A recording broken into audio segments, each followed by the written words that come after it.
Okay, I'm going to mind map my decision to buy shares in Under Armour, which I just did recently.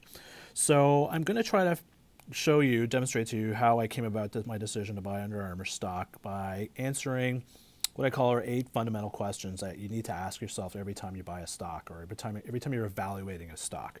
So let's pick them off. So the first question I always ask myself when I'm looking at a company is, what the hell do they do? What is their value proposition? So when I'm trying to figure out what kind of companies I want to invest in, one of the things I always revert back to is what I call the pillars, 4 pillars of investing, which is identifying businesses that we are dependent upon on a daily basis. And so when we think about, as humans, as people, what are we dependent on for survival? It really comes down to food, clothing, shelter, and transportation. So when I think of clothing, a company like Under Armour would come to mind. So when I'm looking at what Under Armour is all about, essentially what they are is it's about clothing. It's about apparel, specific clothing and footwear. That's more, from an athletic perspective. They make athletic and clothing footwear. So it's a core, a pillar that we are all dependent upon. We need to be wearing clothes on a daily basis, and so here's one company that does that. So that's interesting. What do they do? Like, who buys their stuff? Who buys Under Armour equipment, products? Well, people that are, first of all, athletically minded. And, a lot of people say, well, it'd be younger people. So maybe potentially the millennial crowd could find some value into that whole idea. And the way that they've the company seems to be reaching out, and that seems to be a focus of where the company is targeting, is the millennial demographic. And they seem to be targeting, especially with their endorsements, when you look at their type of endorsements that are out there, they seem to be going like people like Jordan Spieth in golf, Steph Curry, basketball, and if you look at Bryce Harper, they're like their core, and these are guys that are like, in their early 20s or in that millennial demographic. And so again, it appeals to that lifestyle kind of choice, that fashion-minded kind of choice. It appeals to that millennial crowd, and so their endorsements have been carefully targeted to go after that millennial side of it. The fact of the matter is, it's a very urban. It's a very urban related. And, it's sort of like the 21st century. For 21st century formal wear is athletic wear. Who do they compete with? Who are their core customers? Well, sports and athletics. You have to think about the big boys, which are usually the Nikes and Adidas.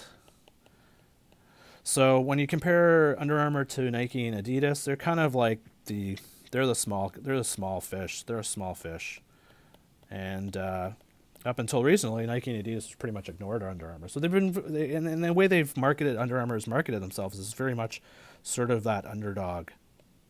They've taken that underdog mentality.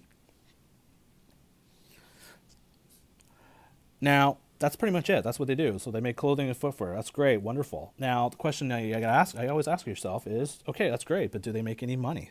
And the answer is, yeah, they make a lot of money. When you look at their returns on invested capital in the last few years, it comes in between 24 and 32%. And when you look at their cost of capital, it comes in around 10 to 11%. So they're making very high economic profit. They're creating a lot of tangible wealth. And if you even drill down their numbers even further, the revenues are growing at about 20% a year. Their apparel side of it, their clothing side of it, is growing, is up about 18%. And the company has also had 25 straight quarters of 20% revenue growth, which is insane.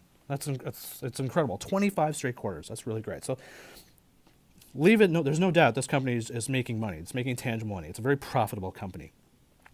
So let's take a look at their financials now. If I were to look at their balance sheet, Right now, they have about, if you look at their current assets and current liability, their short term, like their liquidity, they have 3 times as much current assets to current liabilities. So they got a lot of cash in the bank. They have pretty much their debt pretty manageable. They have a little bit of debt, but it's not an issue. It's not crazy. Low intangible assets. So they don't have a lot of intangible assets, which is good. The only thing that's a little bit concerning is their inventory. And I guess that's kind of an issue with clothing companies, is that, you know, you don't want to be holding a lot of inventory because eventually with people's fashion tastes, that stuff could become outdated, and it just could result in a bit of a drain. And so what I've noticed in their financials is their inventories that are on hand have gone from 65 days to 73 days. So that's a little bit of a concern on that side of it. Risks associated, like with any clothing company, the risks is really fashion tastes. So there is a pressure with all these apparel companies is to kind of hit that right, you know, sweet spot in terms of what people want, in terms of, you know, staying trendy or being ahead of the trends. So that's an important factor, and so it is a risk with all these type of clothing type companies. When I look at the valuations, so the question is, you know, it's great. We look at the company, we've seen what the company is, what they're about, how they're performing. Now the question is, from an investment perspective, is the stock cheap? Is it worth buying? Up until this year, the stock has been very expensive, but when you look at multiples on a relative basis, it was trading over before. It's gone from 60 times earnings now down almost 30 times. So it's fallen in half. And the stock itself has gone from almost 120 now down to 30. So it's had a pretty big fall, despite the fact that it's still pulling off these really good, solid earnings. So what's happened?